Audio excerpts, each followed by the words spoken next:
record. Ah merde. Putain, les blaireaux. Salut les Wormies, c'est Privel, bienvenue dans un nouvel épisode où aujourd'hui je vais te faire le manuel d'utilisateur en français sur Engine OS. Pourquoi cette vidéo? Parce que tout simplement tout le monde ne maîtrise pas l'anglais, le user guide est disponible uniquement en anglais, il n'y a pas de version française et pour le coup on trouvait intéressant de vous faire une vidéo où on va parcourir ensemble tous les menus pour comprendre à quoi sert chaque fonction. Au moment où on tourne cette vidéo, la version qui est disponible c'est la 4.3.1 et d'ailleurs pour aller vérifier on appuie sur la petite roue Settings, on va dans le menu Settings, About Update et on peut vérifier, on peut voir quelle version OS j'utilise sur ma machine. Attention tout de même, en fonction de la machine utilisée, et notamment la présence ou pas de certaines fonctions sur des boutons physiques, on peut avoir une petite différence dans les menus, mais globalement, on va retrouver la même chose. Alors le premier point à se rappeler quand on utilise Engine OS, c'est qu'on va pouvoir switcher avec ce petit bouton ici, ou alors avec le bouton View, en fait c'est la fonction toolbar qui va me permettre de passer soit de ma playlist à mon mode un petit peu performance en fait où je vais pouvoir avoir toutes les infos qui concernent le morceau et l'état de la machine, quoi. La logique c'est toujours la même, je prends de haut en bas sur l'écran pour récupérer le menu de départ. Dans le menu de départ je vais avoir, on va dire, 4 grandes familles de réglages. Le Control Center, le Layout, Profil et Settings. Alors on va rester sur la page Control Center pour voir ce qu'il y a, c'est relativement simple. Encore une fois, d'une machine à l'autre, je peux avoir plus ou moins de boutons, ça dépend de ce que j'ai en physique sur la machine. Par exemple ici, je ne vais pas avoir le réglage du crossfader parce qu'il est physiquement présent sur le Prime 4. Donc rapidement, le bouton Quantize qui est aussi accessible quand je suis en train de lire, il est là. Ok, le bouton Quantize qui me permet d'activer cette fonction. Le bouton Continue qui va permettre la lecture continue de ma liste de morceaux, de ma playlist. Ici ensuite je vais retrouver le Stop Time qui me permet de régler la vitesse à laquelle mon morceau va s'arrêter en mode vinyle quand je vais appuyer sur pause. Ensuite le bouton pour rentrer en mode Bitgrid Edit, ça permet de corriger un bitgrid directement sur la machine. Après je vais avoir deux volumes, le volume du sampler et le volume du Bluetooth. Et la fonction Fader Echo. La fonction Fader Echo c'est pareil, je vais pouvoir l'activer directement ici. J'ai pas besoin de rentrer dans le Control Center. Voilà. Tout en bas du Control Center, là, je vais retrouver toutes mes sources en fait déjà. Hop, ici, quand j'appuie sur source, je vais pouvoir avoir accès à tout ce que j'ai de connecté sur la machine. Clé USB, carte SD, disque dur interne s'il y en a un. Le contenu du sampler également, si j'ai personnalisé ce contenu moi-même. Tout en bas, tous les services de streaming qui sont disponibles. Et tout en haut, la fonction avec le petit ordinateur qui a deux intérêts. Le premier, c'est d'utiliser la machine avec Serato DJ et le second, c'est de reconnaître l'appareil un peu comme un disque dur externe pour pouvoir injecter les morceaux lorsque j'ai installé moi-même un SSD dans la baie. Ensuite, on a le bouton Wi-Fi, activer, désactiver le Wi-Fi et la petite croix pour ressortir du menu. Wi-Fi, rien de bien compliqué, vous savez comment ça se passe un Wi-Fi, voilà, ça me permet de me connecter à un réseau. L'intérêt d'utiliser le Wi-Fi, c'est pour faire des mises à jour de la machine ou accéder évidemment à d'une part mon profil d'utilisateur et d'autre part tous les services de streaming. Le Bluetooth qui est en entrée et sortie, lui va me permettre d'envoyer depuis mon téléphone une source directement dans l'appareil ou inversement envoyer le son de l'appareil sur une source sur une petite enceinte Bluetooth. Le bouton Record pour lancer un enregistrement si je veux enregistrer ma performance, soit sur clé USB, soit sur une carte SD ou alors éventuellement sur le disque dur interne. Et le bouton Lighting pour lancer le module lumière. D'ailleurs, le module Lighting, je vous renvoie à aller faire un petit tour sur la vidéo qu'on avait tournée à l'époque à la sortie du SC Live où on vous avait fait une petite démonstration justement de cette fonction Lighting. Après le Control Center, on va aller voir qu'est-ce qu'on va retrouver comme réglage dans le menu Layout. Alors dans Layout, je vais pouvoir retrouver 3 views, View 1, View 2, View 3. Je peux les changer depuis le menu, mais je peux aussi les changer avec la combinaison de touches Shift plus View. On va donc pouvoir personnaliser 3 vues et pour ça, je vais avoir pas mal de réglages possibles. Premièrement, est-ce que je veux afficher 2 ou 4 decks? Alors là, actuellement, je suis en mode 2 decks. Si je reglisse, je passe en mode 4 decks. Je vais voir 4 decks sur l'écran. Voilà. Ça, c'est une préférence. Ceci dit, c'est pas parce que je suis en mode 2 decks que je ne peux pas travailler à 4 decks. C'est-à-dire que maintenant, quand je vais appuyer sur le bouton de changement, là, je vais récupérer mon deck 4 et mon deck 3. Voilà. C'est juste pour libérer un peu de place sur l'écran. Je vais avoir ensuite la possibilité d'afficher 2 ou 4 waveforms. Encore une fois, c'est une question de lisibilité. Donc là, je suis en mode 2 waveforms. Si je passe en mode 4 waveforms, vous voyez que mon écran, après, quand je vais charger des morceaux un peu partout dans la machine, on va le faire, tac, hop, ici, on va passer sur l'autre deck et je vois qu'ici, j'ai 4 lignes de waveform. Donc, ça va être peut-être un peu moins lisible. Encore une fois, c'est une question de préférence. Je reviens ici, je vais avoir la possibilité de régler comment défilent mes waveforms, en mode horizontal ou en mode vertical. Je vais pouvoir avoir la possibilité de désactiver le Performance Pad. Qu'est-ce que c'est le Performance Pad en fait? C'est en bas sur l'écran, je vais avoir par exemple tous mes hot cues qui s'affichent. Si je passe sur mon mode réglage de vue et que je désactive le Performance Pad, je n'ai plus l'affichage de mes hot cues sur l'écran. Voilà. Ensuite, qu'est-ce qu'on peut régler? Performance Librairie, ça me permet d'avoir, même quand je suis en mode performance, mes waveforms d'un côté et toujours un œil sur ma librairie. Ça, c'est bien aussi. Je peux le désactiver. Ensuite, je vais pouvoir régler la taille du texte de ma librairie et la possibilité ou non d'afficher les morceaux qui sont en stems. Et dernier, et pas des moindres, le Day Mode. Alors ça, c'est génial. Si jamais tu dois travailler ou mixer à l'extérieur, tu peux passer ton rétroéclairage en blanc. Alors ici, tu as un bouton Reset Current View, ça te permet de remettre à zéro en fait, en Factory Reset, le mode sur lequel tu es. Par exemple, si je le fais sur le View 2, je passe en Reset et je reprends les réglages d'origine. On enchaîne avec le troisième menu principal, le menu Profil ou Profile en anglais. Alors, premièrement, je vais pouvoir, avec le bouton Login, me connecter à mon profil si je suis connecté au Wi-Fi et rappeler tous mes réglages et toutes mes préférences, également les plugins que j'aurais achetés pour par exemple activer le mode Stems sur un appareil qui ne l'a pas d'office. Je vais avoir ensuite la possibilité de sauvegarder tous mes réglages sur mon disque, enfin sur mon périphérique, ma clé USB, ma carte SD ou mon disque dur, avec le bouton Save to my drive. Alors après, qu'est-ce qu'on va retrouver? On va retrouver plusieurs onglets. Le premier, Playback. Qu'est-ce qu'on va avoir dans le Playback? Track Start Position, ça c'est une fonction qui me permet de déterminer au moment où je vais charger un morceau où est-ce que le morceau va se mettre. C'est-à-dire, est-ce que je me mets sur le premier cue s'il y en a un de sauvegardé ou est-ce que je me mets vraiment au point 0 de la musique. La deuxième chose qu'on va pouvoir sélectionner, Default Speed Range, ça c'est la gamme en fait de mon pitch au moment où je vais allumer mon appareil. Est-ce que je préfère qu'il soit d'office en plus 4, d'office en plus 8, etc., etc. Ça, je peux le régler avec ça. Ensuite, on retrouve juste en dessous Nudge Sensitivity. Ça, c'est le réglage de la sensibilité du jog. Plus je vais aller sur ce côté-là, et plus je vais être obligé de faire des grands mouvements de jog pour rattraper mon morceau. Plus je vais aller vers ce côté-ci en max et moins je vais avoir besoin de faire de grands mouvements pour rattraper un décalage. Ce que je vais retrouver ensuite, le Sync Mode. Alors, il y a 3 façons pour l'appareil d'utiliser la synchro. Il peut se bloquer sur le bar. Bar, en fait, c'est une mesure. C'est-à-dire que là, du coup, son référentiel pour faire sa synchro, ça va être une mesure. Ensuite, on peut aller un peu plus précis, on peut aller jusqu'au beat. C'est-à-dire que là, on va aller sur le beat grid à chaque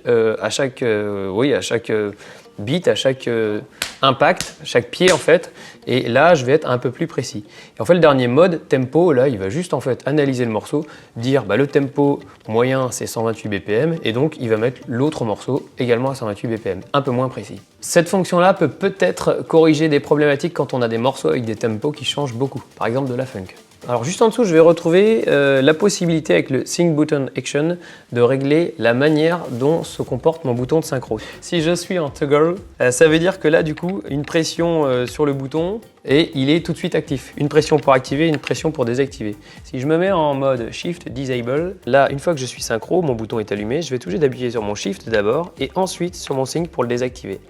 L'intérêt d'activer le Shift Disable, c'est que par exemple, si jamais je fais par erreur une pression sur le bouton Sync, ça va m'éviter de désactiver la synchro et que mes deux tracks se mettent totalement en orbit match. Ensuite, on va retrouver juste en dessous Pitch Control Type. Ça, c'est quoi? En fait, juste, ça permet de régler l'action qu'on va avoir avec le bouton Pitch Bend juste en dessous du slider de pitch. Donc ce bouton-là, juste en dessous qu'on retrouve Pitch Bend, je peux avoir en fonction principale la possibilité d'accélérer ou de ralentir le morceau. Ou alors, si je change le mode, quand je passe en mode Range, eh bien, je vais changer la range du pitch en plus 8, plus 10, etc., etc. Et dernière fonction que je vais retrouver dans le menu Playback, K-Sync Mode, c'est la manière dont on va se comporter quand on fait une synchro de clé. Est-ce que je veux être en strict? Strict, ça veut dire que je vais, en fait, mon morceau que je vais synchroniser en clé va correspondre exactement à la clé que j'avais sur l'autre morceau. Alors que si je fais fuzzy, il va me permettre d'être un petit peu plus large en termes de route camelote. Je vais aller un peu plus dans des tonalités éloignées de celles de départ. On enchaîne ensuite avec l'onglet Q Loop, assez rapide pour le coup. Première fonction que je vais retrouver, c'est le réglage de mon quantize. Sur quelle division je veux travailler, sur un bit, un demi-temps, un quart de temps, un huitième, etc. La manière dont on va avoir le comportement du bouton Hot Q quand je suis en mode pause. Mode pause, ça veut dire que j'ai chargé mon morceau, je ne l'ai pas mis en lecture. Je peux avoir momentary. Momentary, ça veut dire que quand je vais appuyer sur un bouton de Hot Q, on va partir en lecture, mais dès que je vais relâcher le bouton, ça va s'arrêter.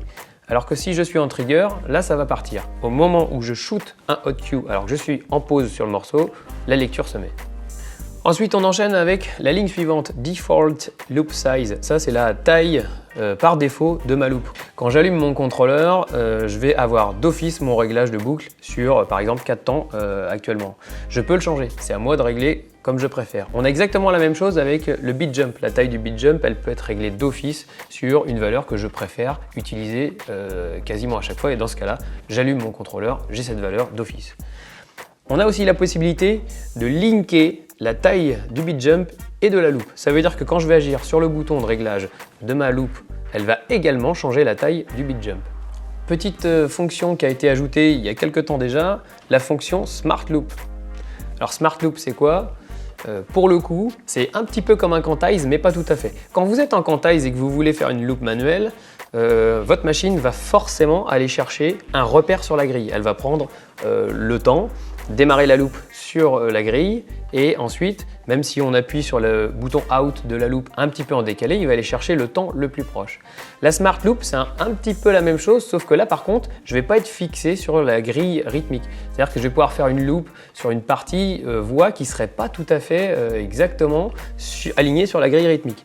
Et par contre, on va quand même respecter le tempo. Quand je vais appuyer sur mon bouton Out, je vais me retrouver exactement en tempo, quoi. Je veux dire, par rapport au morceau de musique, si c'est un morceau à 128, je vais garder mon tempo de 128 avec ma Smart Loop. Juste en dessous, on va retrouver une fonction Move Q to Loop In. Ça, qu'est-ce que c'est ? Ça veut simplement dire que au moment où je vais charger un morceau, alors on peut activer la possibilité de prendre par référence pour une entrée de loop le point Q qui était enregistré. Voilà, je charge un morceau, je règle mon point Q, j'appuie sur Q. Est-ce que je veux qu'il serve d'office sur le début de ma loupe ou pas ? Je l'active ou je le désactive. Juste en dessous, après, on va retrouver le comportement lorsque j'appuie sur les boutons de loop, quand j'ai des loops sauvegardés. Alors, il y a deux possibilités de fonctionnement. La possibilité, au moment où je re-shoot le bouton de loop, de toujours repartir au début de ma loupe. C'est la fonction reloop. C'est-à-dire que là, je suis en train de lire une boucle sauvegardée. À chaque fois que je vais réappuyer sur le bouton, je vais revenir au début de ma loupe. Le deuxième comportement, si je le désactive, c'est simplement qu'au moment où je vais appuyer sur mon bouton loop, la loupe sauvegardée va se mettre en action et quand je vais réappuyer, la loupe va se désactiver. Petite nuance après avec le menu suivant, enfin avec le réglage suivant, Pause Saved Loop Behavior, ça c'est le comportement de mon bouton de loop sauvegardé lorsque je suis en pause. Il y a deux possibilités, Trigger ou Enable. Alors la différence entre les deux, c'est qu'il y a un mode dans lequel quand je suis en pause sur mon morceau et que je vais appuyer sur mon bouton Loop Save, rappeler une loupe sauvegardée, le contrôleur va aller chercher le début de la loupe mais ne va pas partir en lecture. Et si je change le mode de fonctionnement, quand je suis en pause sur mon morceau, dès que j'appuie sur mon bouton de loop sauvegardé, hop, la lecture part.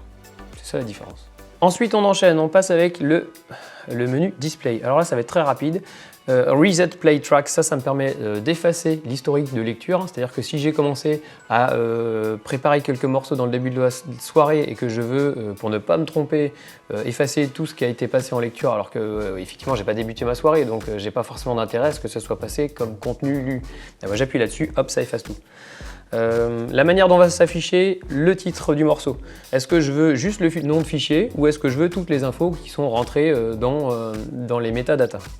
Le time format, c'est intéressant ça. On a la possibilité de passer de statique à dynamique. Statique, c'est le morceau, je sais pas, il fait 4 minutes 32. Et si j'agis sur le pitch, j'aurai toujours affiché 4 minutes 32. Si je le passe en dynamique, il va prendre en compte l'action que je vais faire sur mon pitch. C'est-à-dire que mon morceau de 4 minutes 32, si je ralentis, je vais voir la durée du morceau augmenter. Si j'accélère le pitch, je vais voir la durée raccourcie. Juste en dessous, on retrouve le track end warning. Ça, c'est à quel moment je veux, avant la fin du morceau, que mon contrôleur se mette à clignoter en rouge pour m'avertir que j'arrive à la fin du morceau. Ça, je le règle comme je veux. Ensuite, le petit bouton On Air Mode, ça me permet juste d'avoir un changement de l'état d'affichage de couleur là, sur le ring de mon plateau. Ça ne marche pas sur tous les appareils. Je crois que c'est uniquement sur les Prime 4 où j'ai ce ring de couleur et sur les SC6000, 5000, mais autrement sur les autres appareils on ne le retrouve pas. C'est juste visuel. Fader levé, j'ai un changement de couleur. Et enfin le dernier, le Sync Indicator. Alors là je peux le mettre en Bit Phase ou en Bit Keeper. On va aller regarder à quoi ça correspond. On va le repasser en Bit Phase. On va revenir ici et on va voir ici mon indicateur de matching. Donc là, c'est un petit peu une jauge et le but, ça va être de coller les deux morceaux pour que ce soit matché. Ça veut dire que je serai bien dans mon tempo. On va changer le mode, on va passer en Beat Keeper et ce coup-ci, vous allez voir que je vais avoir des petits blocs avec le déplacement de la grille rythmique. Et l'idée, encore une fois, c'est d'aligner deux blocs pour être sûr qu'on est matché. On change d'onglet, Safety, ça va très vite. Lock Playing Deck, ça vous permet de bloquer le deck et donc de ne pas charger un morceau si le deck est en lecture. C'est impossible, il va être protégé contre ça. Needle Lock, qu'est-ce que c'est? Alors Needle Lock, ça vous empêche en fait, sans faire exprès, de vous déplacer dans le morceau. C'est-à-dire que si j'ai un morceau qui est en lecture, quand je suis en Needle Lock, je ne peux pas, sans faire exprès, faire un saut dans le morceau en touchant la waveform. Par contre, je peux le désactiver effectivement. Needle Lock, je le désactive et là vous voyez que je peux me déplacer directement dans le morceau.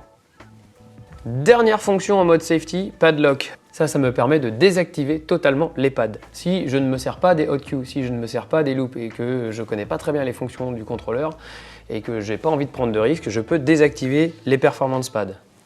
On enchaîne ensuite avec la librairie. Sur l'accès librairie, qu'est-ce que je vais pouvoir régler? Key Notation, comment je veux afficher mes clés. Camelot, OpenKey, Flat, Sharps, ok. La manière dont je vais filtrer quand je fais une recherche et que je veux filtrer. Est-ce que je veux un match parfait? Je me mets en match parfait et là je n'aurai d'afficher que les morceaux qui ont exactement la même clé. Ou alors si je me mets en compatible, j'aurai une recherche un peu plus large. Ensuite, on va retrouver la BPM Range. Ça, encore une fois, ça va dépendre des morceaux qu'on joue. Est-ce que je joue plutôt du hip-hop? Est-ce que je joue plutôt de l'électro, etc. Juste en dessous, la tolérance du filtre de BPM. Alors, donc ça, c'est quand je fais une recherche et que je veux, par exemple, sélectionner une quantité de morceaux qui vont matcher en tempo avec celui que je suis en train de lire. Et là, je peux régler la range à plus ou moins 3, plus ou moins 5 BPM, etc. Le comportement de ma collection. Alors ma collection, donc le navigateur de collection, est-ce que je le mets en mode select ou en mode open? Alors la différence, quand je suis en mode select, si je me balade dans une playlist, donc on va aller regarder ça, hop, je suis dans une playlist. Quand j'appuie une première fois, je select, mais si je veux charger, il faut faire un double clic, voilà. En revanche, si je suis en mode open, là, dès que je sélecte un morceau, je peux le glisser directement, j'ai pas forcément besoin de faire un double clic pour le charger. Voilà, là j'ai pas de double clic. Si je veux charger, c'est clac, un coup là, voilà. Les deux derniers points, je peux afficher ou non le contenu de démonstration. Ça peut me permettre juste de tester mon contrôleur sans avoir besoin de mettre une clé USB, de vérifier que ma chaîne du son est bon. Hop, je charge le contenu de démo, je charge un morceau, je vérifie que mon montage est OK. On peut l'activer, le désactiver. Et la même chose avec le sampler content. On peut désactiver le contenu du sampler si je ne m'en sers pas. Et dernier menu, Deck Color, rien de plus simple, ça me permet juste de personnaliser la couleur de mes decks 1, 2, 3, 4. Voilà, on peut changer, on a une roue, si je veux celui-ci en violet, quand je passe sur le deck 4, il s'affiche désormais en violet. Allez, on va finir avec le dernier menu, pas des moindres, le menu Settings. On rentre dedans et là, on va pouvoir régler beaucoup de choses encore sur ce contrôleur. Enfin d'ailleurs sur tous les appareils de la gamme. Alors, premier onglet, Device. Qu'est-ce que je vais avoir en premier? On va remonter au début du menu, tac. L'activation ou la désactivation des modules Wi-Fi Bluetooth. Rien de bien compliqué. Il y a toute une section qui concerne l'horloge, ça on s'en fout totalement. Moi je m'en sers pas du tout. Le time zone, etc., peu importe. Ici intéressant, on a quand même le Platter Touch Sensitivity, ça permet de recalibrer le toucher des plateaux. Si jamais on trouve qu'à un moment, je sais pas, je vais avoir les moins moites, etc., ils se comportent bizarrement, je peux recalibrer mes plateaux. Et attention, au moment où on recalibre, il ne faut surtout pas les toucher. Ensuite, je vais avoir le Play Head Position. Ça, c'est intéressant, ça me permet, alors on va le voir en image, hop, quand je suis à peu près au milieu, ça me permet de voir ma waveform.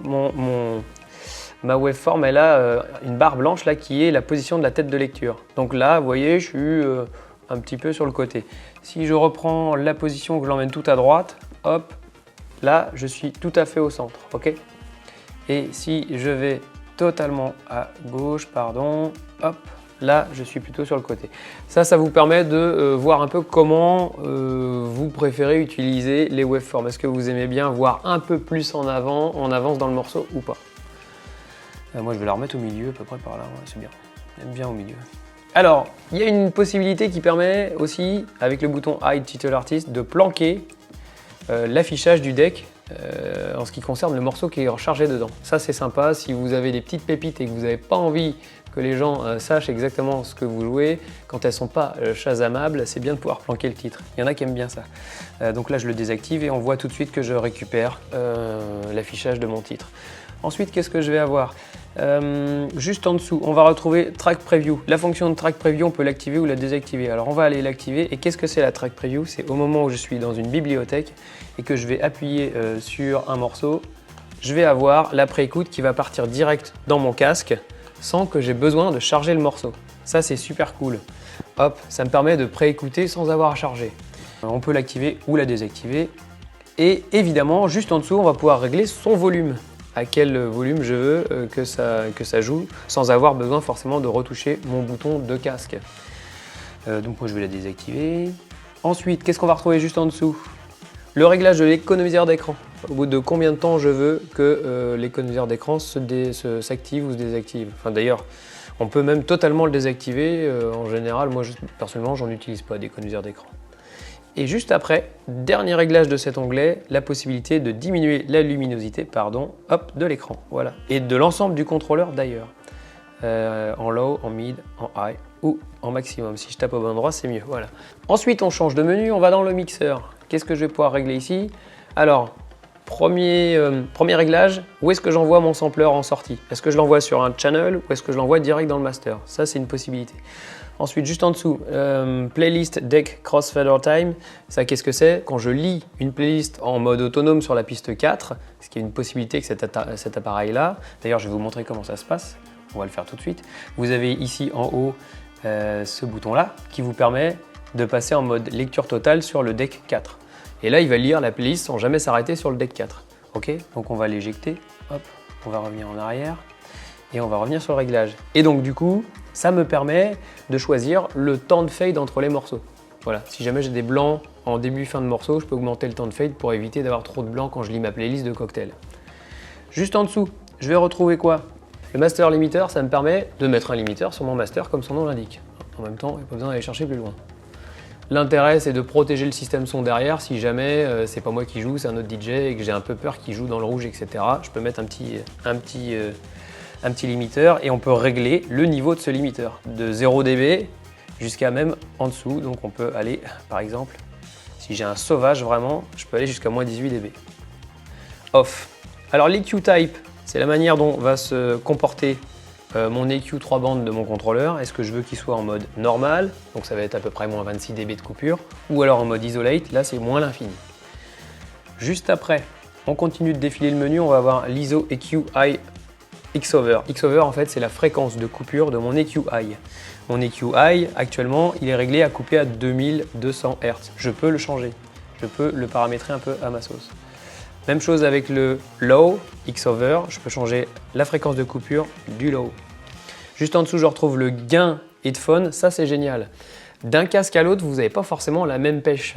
C'est-à-dire que quand vous utilisez un casque qui est, je ne sais pas moi, par exemple, un 120 ohms ou un 80 ohms ou un etc. En fonction de l'impédance du casque, le niveau de sortie que j'aurai ne va pas être le même à un réglage équivalent. Et là, du coup, ça va permettre on va dire, de compenser un petit peu la différence de niveau que je vais avoir d'un casque à l'autre et de ne pas être en galère parce que dès que je monte un tout petit peu le son, j'ai le casque qui est hyper fort ou alors je suis obligé d'aller très très fort pour avoir du son. Voilà, ça c'est une fonction que j'aime bien.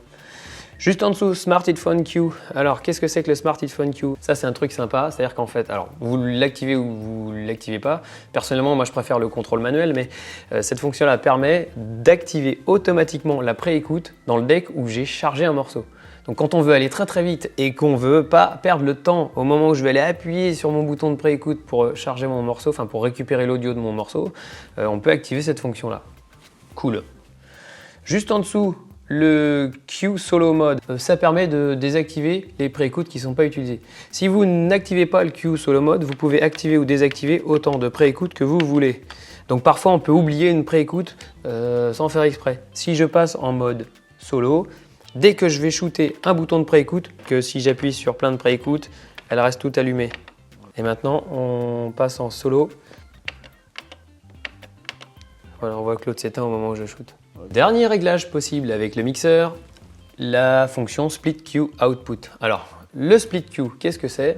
Le Split Q, ça me permet d'avoir dans mon casque, d'un côté le master, de l'autre côté mes chaînes de pré-écoute. Et effectivement, je pense que Denon est la seule marque qui propose d'inverser le sens. C'est-à-dire que usuellement, dans beaucoup de produits DJ, je vais avoir mon master à droite et mes pré-écoutes à gauche quand je suis en mode Split Q. Et là, chez Denon, je peux faire l'inverse. On enchaîne ensuite et on va passer sur le panneau FX. Alors là, il y a pas mal de réglages aussi. Dans FX, je vais pouvoir régler la résonance de mon filtre. Les filtres, hein. Alors la résonance, c'est un petit peu, on va dire, la bosse du filtre au moment où je balaye la bande. Donc si je mets la résonance très très forte, je vais avoir un très prononcé, très imposant. Alors que si je me mets sur une résonance beaucoup moins importante, je vais avoir quelque chose de beaucoup plus swift. Un petit peu comme on pourrait avoir avec des Xones par exemple. Juste en dessous, je vais avoir le type de filtre. Est-ce que je le veux en kill? C'est-à-dire que quand je vais être sur une butée du filtre, j'aurai plus du tout de son qui sort. Par contre, je peux aussi le mettre en bleed et dans ce cas-là, même en étant au minimum, il y aura toujours un petit peu de basse fréquence ou au maximum un petit peu de haute fréquence qui vont continuer de sortir du morceau. Juste en dessous, FX Noise Level, c'est le niveau quand je suis en mode noise, hein, sur le filtre, sur le sweep FX. Je peux utiliser un mode noise qui est un générateur de bruit. Et là, je peux régler le niveau de ce générateur de bruit.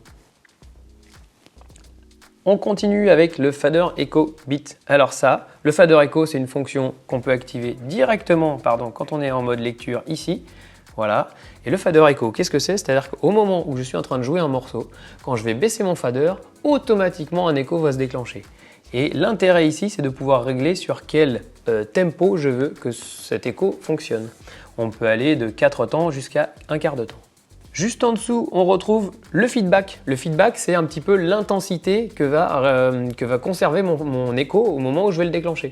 Donc le feedback, plus il est long, plus l'écho va durer dans le temps, moins il est réglé fort et plus mon écho va tomber rapidement. Juste après, il y a la fonction Disarm After Trigger. Alors elle sert à quoi? Alors ça c'est tout bête. Quand je suis en train de lire un morceau et que je suis en mode Disarm, au moment où je vais baisser mon fader echo va se lancer et ensuite se désactiver, ce qui fait que je ne vais pas, sans faire exprès, le remettre.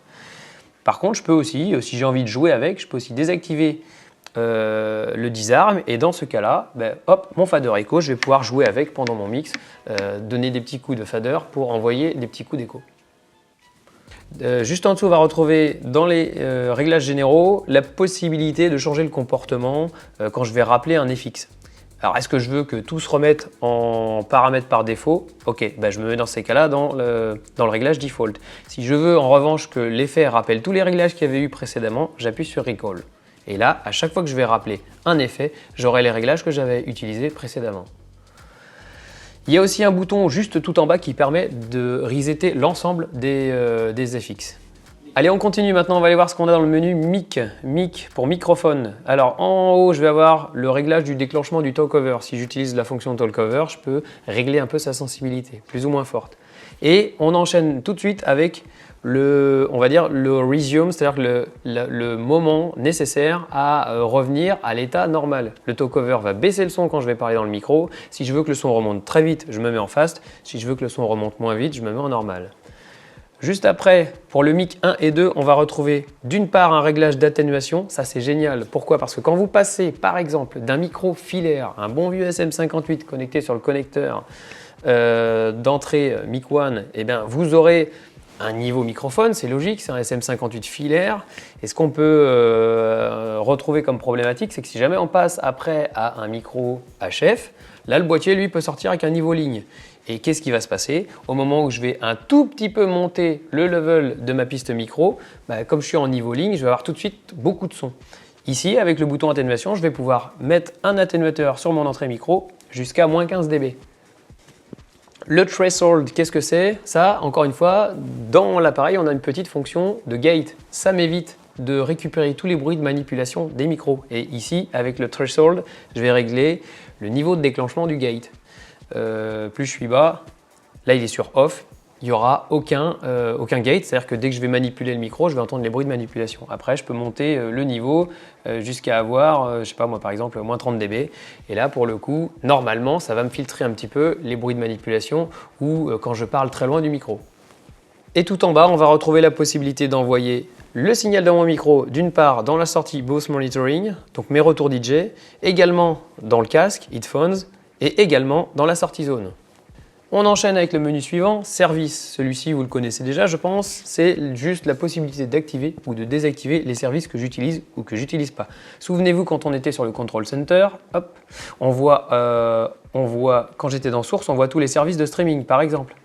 Eh bien, si je reviens sur le menu Settings, Services, et que je désactive, par exemple, Amazon parce que j'ai pas le compte, Beatport parce que j'ai pas le compte, BitSource parce que je suis vraiment pauvre en fait. Du coup, j'ai plus que Apple Music et là ce coup-ci, quand je vais revenir sur mon Control Center Source, je n'aurai que mon service Apple Music en bas. Tout ce que j'utilise pas, je le désactive.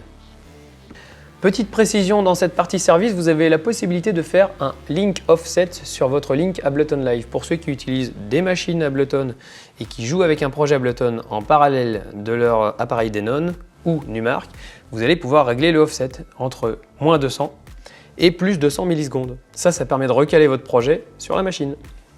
Dernier point aussi, on peut tout simplement désactiver la fonction de light si je ne l'utilise pas. Et enfin, le dernier onglet du menu, About Update. Pour le coup, on en avait déjà parlé, mais ça vous permet de vérifier quelle mise à jour est actuellement installée dans votre appareil, enfin quelle version OS.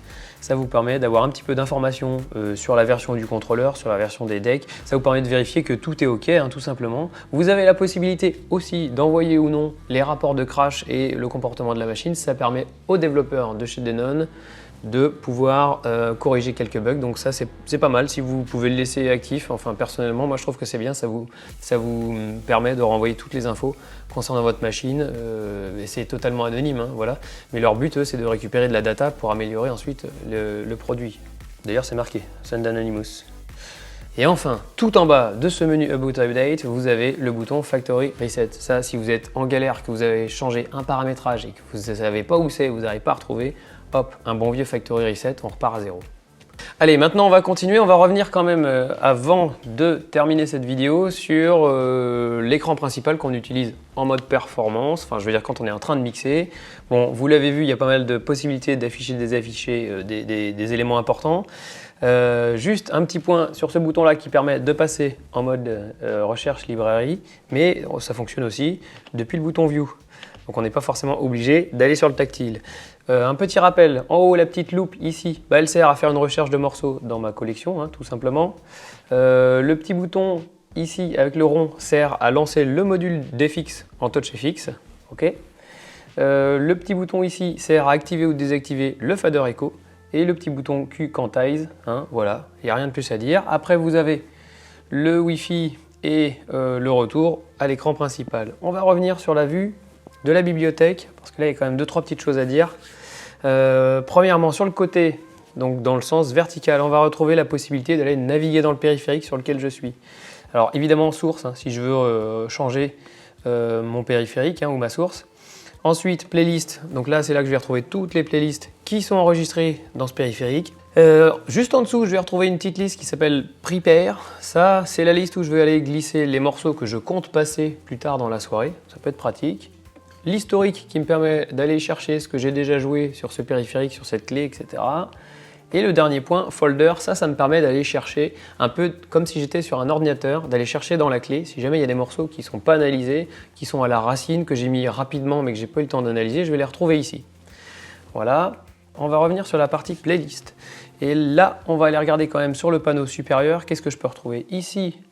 J'ai la possibilité de créer une playlist, ça c'est super intéressant. Des fois, petit imprévu dans la soirée, j'ai des gens qui viennent me voir en me disant tiens, il faudrait passer ce morceau-là pour le début du discours du CEO de la boîte, machin, c'était pas prévu, hop, je fais ma petite playlist, là je la prépare, je la crée directement sur le périphérique, j'aurais pas besoin d'éjecter ma clé, de refaire sur l'ordi. Je vais ensuite dans ma collection, je choisis les morceaux, je les glisse dedans. Ça, c'est assez simple. Vous avez juste après la possibilité de changer la taille de la police de caractère. Ça peut être cool aussi quand on est un peu plus vieux comme moi, quoi. Juste après, je vais retrouver le troisième bouton. Lui, on en a parlé tout à l'heure, c'est la possibilité de basculer le deck 4 en mode lecture de playlist totalement indépendante du reste du contrôleur. Hop, donc ça, je quitte le menu. Tac, hop. Après, je vais retrouver ce petit bouton là, avec les deux ronds. Alors ça, qu'est-ce que c'est? C'est juste mon filtre de match. C'est-à-dire que quand j'appuie dessus, il va me donner dans la playlist où je suis tous les morceaux qui sont parfaitement matchés avec celui que j'ai de charger dans le deck en cours de lecture. Hop, donc je le désactive pour récupérer l'ensemble de la playlist. Ici, je vais avoir la possibilité de changer mes règles de matching. Donc justement, vous avez vu tout à l'heure, j'avais que 2 morceaux. Alors ce que je vais faire, c'est que là, je vais le mettre je sais pas, en fuzzy par exemple. On va augmenter vraiment le tempo maximum et je vais revenir sur ma liste. Et là, ce coup-ci que je vois, j'ai un morceau de plus. Voilà. Hop, je désactive mon matching, j'ai tous les morceaux. La petite ligne avec une flèche de tri, là, ça me permet de choisir comment je veux trier ma playlist. Et là, je peux choisir avec tout ce que j'ai sous les yeux. Le titre, le tempo, la clé, le genre, l'année, ma notation, etc. Et enfin, tout au bout, ici, la possibilité d'inverser la playlist. C'est-à-dire que là, je vais aller tout de suite en bas de playlist. Par exemple, si j'ai une playlist avec, je sais pas, 500-600 morceaux, plutôt que de scroller, je vais appuyer sur le bouton puis je vais inverser le sens de ma playlist. Dernier petit point, on a la possibilité aussi d'étendre la vue de playlist. Si je veux masquer l'arborescence de ma clé, je peux en appuyant ici et avoir un peu plus de visibilité. Voilà. Voilà les Warmies, on arrive à la fin de cette vidéo. Évidemment, tout ce que je vous ai expliqué là, ça peut évoluer dans le temps parce que Denon, enfin du moins la maison de musique, développe énormément sur Engine OS et au fil des mises à jour, on a de l'ajout de fonctionnalités. Je le rappelle encore une fois, Engine OS est un logiciel qui est embarqué dans tous les produits autonomes chez Denon et chez Numark. Il se peut que d'une machine à l'autre, vous retrouviez quelques différences, notamment sur le fait que peut-être sur des bécanes, vous n'aurez que 4 OQ et non pas 8. Sur d'autres appareils, vous avez la possibilité de régler, je sais pas moi par exemple, votre courbe de crossfader directement sur un bouton physique alors que dans d'autres machines, ça va être dans le menu. Donc il y a des petites variations, mais grosso modo, avec ce petit sujet vidéo, vous allez comprendre vraiment à quoi servent toutes les fonctions de cet appareil. Évidemment, on est là en commentaire. Si vous avez des questions précises, si vous voulez qu'on développe sur certains points, n'hésitez pas. Et on se retrouve très vite pour de nouvelles aventures. Ciao, ciao!